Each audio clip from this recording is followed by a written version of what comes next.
अस्सलाम वालेकुम students, class 7 subject geography, lecture number 4। और आज हमारा टॉपिक है अर्थक्वेक। आज हम लोग देखेंगे इसकी डेफिनेशन, समझेंगे कि अर्थक्वेक क्या होता है, इसके कॉजेज़ क्या क्या हैं, इफ़ेक्ट्स और डिस्ट्रीब्यूशन वर्ल्ड वाइड के कहाँ सबसे ज़्यादा अर्थक्वेक आते हैं। साथ हम लोग क्वेश्चन नंबर 3, 4 और 5 लॉन्ग क्वेश्चन, इनके हम आंसर मार्क करेंगे। आप लोगों ने क्वेश्चन अपनी नीट कॉपीज़ पे नोट डाउन करने हैं और ये लर्न भी करने हैं। चलें, अब आप लोग बुक पर आ जाइए। Page number 6, causes of earthquakes, their effects and distribution. सबसे पहले हम लोग देखते हैं कि अर्थक्वेक्स क्या होते हैं। इसकी डेफिनेशन देखें कि जब कभी भी अर्थ की अपर सरफेस वाइब्रेट करती है, शेक करती है, उसके अंदर एक मूवमेंट पाई जाती है, तो हम उसको अर्थक्वेक या ज़लज़ला बोलते हैं। और आम तौर पे इसके मूव करने की वजह इंटरनल पार्ट्स की मूवमेंट होती है। ज़मीन के नीचे वाला कोई पार्ट मूव करता है, जिसकी वजह से अपर पार्ट में एक वाइब्रेशन सी फील होती है। अर्थक्वेक ज़मीन के नीचे किसी भी पार्ट के मूव करने की वजह से आ सकता है, और जिस जगह से वो स्टार्ट होता है, जो उसका ओरिजिन होता है, उधर सबसे ज़्यादा उसकी शिद्दत महसूस की जा सकती है। उसके बाद ये वेव्स की फॉर्म में जो है फैलती है मूवमेंट। जितनी वेव्स दूर जाती जा रही हैं, उतनी वहाँ पे उन एरियाज़ में कम शिद्दत जो है वो ज़लज़ले की महसूस होगी, ओरिजिन में सबसे ज़्यादा होगी। अब हम लोग देखते हैं इसके कॉजेज़ क्या हैं, क्या वजूहत है कि अर्थक्वेक क्यों आते हैं। नंबर 1 देखें, मूवमेंट्स ऑफ प्लेट्स। आप लोगों ने पढ़ा है कि अर्थ के अपर पार्ट में 7 प्लेट्स हैं, जिसके नीचे मोल्टन मैटर मौजूद है।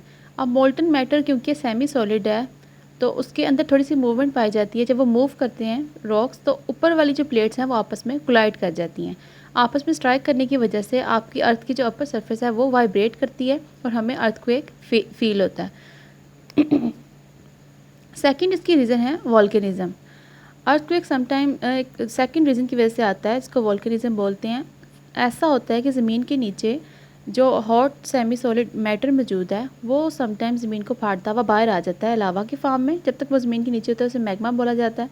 जैसे वो सरफेस पे आता है उसको लावा बोलते हैं। उसकी इरप्शन की वजह से पूरी अर्थ जो है वो वाइब्रेट करती है, तब भी जो है वो ज़लज़ले आते हैं। तो ये 2 रीज़न्स हैं, एक तो है प्लेट्स की मूवमेंट और सेकंड है वॉल्केनिज्म, जिसकी वजह से अर्थक्वेक हम लोग फील कर सकते हैं। उसके बाद आप लोग देखें इफ़ेक्ट्स ऑफ अर्थक्वेक। अर्थक्वेक के क्या क्या असरात होते हैं वो हम देखते हैं। Buildings are destroyed, people are injured and there is a loss of lifes and materials. Buildings बहुत बड़े पैमाने पे तबाह बर्बाद हो जाती हैं, लोग ज़ख्मी हो जाते हैं और बहुत ज़्यादा जानी और माली नुकसान का सामना करना पड़ता है। Sources of irrigation are affected and standing crops are destroyed. जो हमारा आबपाशी का निज़ाम होता है, जो कनाल्स वगैरह होती हैं, जो फसलों को सैराब कर रही होती हैं, वो बहुत बुरी तरह से मुतासिर होती हैं। और जब बंद टूट जाते हैं नहरों पे, तो वो सारा का सारा पानी चला जाता है फील्ड्स में, और क्रॉप्स जो तैयार खड़ी होती हैं वो सारी की सारी तबाह व बर्बाद हो जाती हैं। उसके बाद system of electricity, water and gas is disturbed. पूरा जो हमारा बिजली का निज़ाम है, पानी और गैस का, समटाइम ऐसा होता है कि बिजली के खंभे गिर जाते हैं, तो इसमें भी थोड़ी सी जो है वो इंटरप्शन आ जाती है और उसका हमें ये फेस करना पड़ता है। बिजली कई दफ़ा चली जाती है, या पानी ख़त्म हो जाता है, या गैस का कोई पाइप लाइन का सिस्टम होता है जो फट जाता है, जिसकी वजह से सही तरह सप्लाई नहीं हो पाती।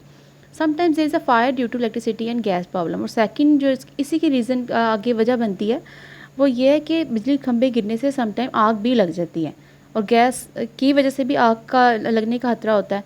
तो अर्थक्वेक की वजह से हमें ये जो है वो इफ़ेक्ट्स फेस करने पड़ते हैं। इसके अलावा hurdles occur in the activities of rescue. अब जो लोग बचा रहे होते हैं, रेस्क्यू कर रहे होते हैं, उनके लिए रुकावटें पैदा हो जाती हैं। किस तरह से होती हैं? There are also threats.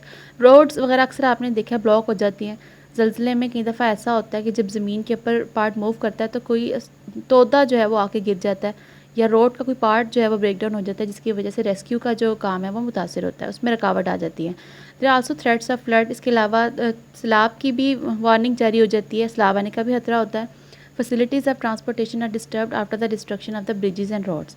इसके अलावा ट्रांसपोर्ट का जो निज़ाम है, जो आपकी व्हीकल्स और मोटर्स वगैरह हैं, वो ईज़िली जो है वो नहीं मूव कर पाती, उनमें भी उनको रुकावट का सामना करना पड़ता है। उसकी वजह क्या होती है कि आपके ब्रिजेज़ और रोड्स जो हैं वो टूट जाते हैं। अब आप लोग देखिए distribution of the earthquakes in the world. दुनिया भर में अर्थक्वेक के हम डिस्ट्रीब्यूशन देखते हैं कि सबसे ज़्यादा किस जगह पे आते हैं, कौन सा वो एरिया है। आप लोगों ने इसे पहले भी पढ़ा था, पैसिफिक ओशन या पैसिफिक प्लेट जो रीजन था, उसके तो पूरे सराउंडिंग में बहुत सारे वोल्केनोज और फॉल्ट्स थे, जिसकी वजह से आपने उसका नाम पढ़ा था रिंग ऑफ फायर। तो उसका नाम ही रिंग ऑफ फायर रखते हैं, क्योंकि उनकी पूरी सराउंडिंग में बहुत सारे वोल्केनिक eruption के जो हैं वो सोर्सेज मौजूद हैं। अब ये एरिया किस किस कंट्री में फॉल करता है? इस एरियाज़ में अगर आप देखें तो आपके पास आता है Alaska, Aleutian, Japan, Mariana, Philippines and New Guinea. इसके अलावा जो सेकंड रीजन है जिसमें सबसे ज़्यादा ज़लज़ले आते हैं वो है ट्रांस यूरेशियन क्रैक। इस क्रैक में जो एरियाज आते हैं उसमें हिमालयाज़ के कुछ जो है वो पार्ट आ जाता है, इंडोनेशिया के कुछ जजीरे हैं जो उसमें आते हैं। इसके अलावा पर्शियन गल्फ़ और टर्की के जो कंट्री है वो इस एरिया में फॉल करती है, और पाकिस्तान भी तकरीबन आलमोस्ट इसी पार्ट में मौजूद है। इसलिए पाकिस्तान में भी जो ज़लज़ले आते हैं आमतौर पर इन 2 प्लेट्स की मूवमेंट की वजह से आते हैं। और पाकिस्तान का भी स्पेशली नॉर्दर्न पार्ट जो है वो इसकी ज़द में ज़्यादा आता है। पेज में आपको एक बॉक्स दिया गया है जिसमें एक इन्फॉर्मेशन दी गई है सुनामी के बारे में। सुनामी एक तूफ़ान का नाम है जो इंडोनेशिया में 2004 में आया था, और इसकी वजह से बहुत बड़े पैमाने पर तबाही और बर्बादी जो हुई थी इस मुल्क में, और बहुत ज़्यादा जानी और माली नुकसान का सामना करना पड़ा था। सुनामी एक्चुअली जापानीज़ लैंग्वेज का वर्ड है जिसका मतलब है huge coastal waves of ocean, समंदर की बड़ी बड़ी साहिली लहरें। अब इस कोस्टल वेव्स की वजह से अच्छा अभी आया कैसे था, समटाइम्स ऐसा होता है कि ओशन का जो बेड है, ओशन के जो नीचे ज़मीन है उसके नीचे से कोई फॉल्ट लाइन गुजर रही होती है, कोई क्रैक मौजूद होता है। जब वो वहाँ से कोई अगर प्लेट मूव करती है तो समंदर के अंदर ज़लज़ला आता है। समंदर में जब ज़लज़ला आता है तो उसकी लहरें बाहर आती हैं और साहिली इलाकों को नुकसान पहुँचाती हैं। और सम टाइम ऐसा होता है कि वेव्स इतनी बड़ी बड़ी हो जाती हैं कि इसके जो नियर बाय बाकी एरियाज़ होती हैं वो वहाँ तक भी जाती हैं। फ्लडिंग होती है बहुत ज़्यादा और बहुत ज़्यादा नुकसान का सामना करना पड़ता है। तो ये आपने अपने MCQs के लिए पूरा पैराग्राफ रीड करना है, और इसमें जो इंपॉर्टेंट डेट वगैरह दी गई है और इसका किस लैंग्वेज का वर्ड है ये आप लोगों ने अंडरलाइन करने हैं MCQs के लिए। आगे आप लोग देखें the great earthquakes of the world in Pakistan. दुनिया भर में और पाकिस्तान में जो बड़े बड़े ज़लज़ले अब तक आ चुके हैं उनके बारे में डिटेल आपको दी गई है। इसमें जो है वो सीरियल वाइज उन्होंने लिखा है।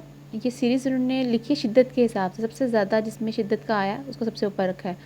ईयर मेंशन किया हुआ है, प्लेस का नेम है, इसके अलावा जो कितना जानी नुकसान हुआ था वो यहाँ पे मेंशन किया गया। अब आप लोग नीचे देखिए instruments and scales use to measure earthquakes. अब अर्थक्वेक को मेजर करने के लिए जो इंस्ट्रूमेंट यूज़ किया जाता है उसको हम सिस्मोग्राफ कहते हैं। आपको ये डायग्राम में नज़र आ रहा होगा। सिस्मोग्राफ में जो है वो जिस स्केल से हम मेजर करते हैं उस स्केल का नाम है रेक्टर स्केल, और इस पर इसकी वैल्यू जो है वो 0 से 9 और समटाइम 1 to 10 लिखी होती है। अब आपके बुक में कुछ बुक्स में 0 to 9 है, कुछ में 1 to 10 है, तो आप साथ दोनों लिख लें अगर कभी आपको MCQs में आता है तो आपने कंफ्यूज नहीं होना। अब सिस्मोग्राफ को अगर आप गौर से देखें तो इसके अंदर नीचे वाला पार्ट जो है वो इसका फिक्स है। इसके ऊपर एक स्टैंड सा बना हुआ है जिसके ऊपर एक वायर लटक रही है और एक बॉब सा एक बॉल है, बहुत हैवी वेट है, उसके नीचे एक पेन लगा हुआ है।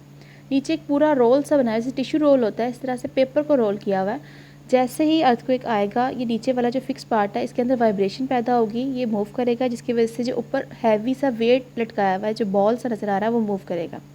अब जब बॉल मूव करेगा तो उसके नीचे जो पेन अटैच है वो भी ज़ाहिर है मूव करेगा। उसके पेन की वजह से उसमें पेन में जो मूवमेंट आ रही होगी वो रिकॉर्ड होती जाएगी उस पेज पे। नीचे ये रोल कर रहा होगा और वो रोल करता जाएगा पेज, और उसके ऊपर जो है वो मूवमेंट आती जाएगी। अगर ज़लज़ले की शिद्दत बहुत ज़्यादा तेज़ है तो ये जो इसकी वेव्स हैं ये काफ़ी आगे तक जाएंगी। शिद्दत कम है तो इसकी वेव्स की वो छोटी छोटी लाइन्स जो हैं वो शो होंगी। और इस पूरी मशीन को, इस डिवाइस को हम कहते हैं सिस्मोग्राफ। अब आप लोग आ जाएँ लोगों क्वेश्चन आंसर्स की तरफ। आप लोगों ने इसे प्रीवियस लेक्चर में क्वेश्चन नंबर 1 और 2 के आंसर्स मार्क कर लिए थे। क्वेश्चन नंबर 3 देखें, discuss the effects of earthquake. Earthquake के असरात आपने बताने हैं क्या क्या होते हैं। पेज नंबर 7 पर आप लोग आ जाएं। आपको हेडिंग नज़र आ रही है इफेक्ट्स ऑफ अर्थक्वेक, आपने ये हेडिंग देनी है। उसके बाद इसके नीचे जितने पॉइंट्स दिए हुए हैं 4 पॉइंट्स ये हैं, और बाकी जो नेक्स्ट पेज पर हैं ये वाले 3 पॉइंट्स, ये आप लोगों ने यहाँ तक कंप्लीट अपना आंसर मार्क करना है। इसके बाद आप लोग क्वेश्चन नंबर 4 देखें, discuss the instruments use to measure the earthquake. Earthquake को मेजर करने के लिए जो इंस्ट्रूमेंट यूज़ किया जाता है उसको आपने डिस्कस करना है। आप लोग आ जाइए पेज नंबर 9 पे। हेडिंग बनी हुई है instruments and scales use to measure the earthquake. आपने ये हेडिंग देनी है, उसके बाद पूरा पैराग्राफ ये कंप्लीट लिखना है, प्लस आप लोगों ने इसकी डायग्राम साथ बनानी है और सारी लेबलिंग इसकी करनी है। क्वेश्चन नंबर 5 देखिए आप, make a table of the larger earthquakes in Pakistan and the world. ये पेज नंबर 9 पे एक टेबल आपको नज़र आ रहा है। ये आप लोगों ने क्वेश्चन में पूछा गया कि दुनिया भर में और पाकिस्तान में जो बड़े बड़े ज़लज़ले आ चुके हैं उनके बारे में आपने बताना है। तो ये पूरा टेबल एज इट इज़ आप लोगों ने नीट कॉपीज़ पे नोट डाउन करना है, और ये सारे क्वेश्चंस आप लोगों ने लर्न भी करने हैं।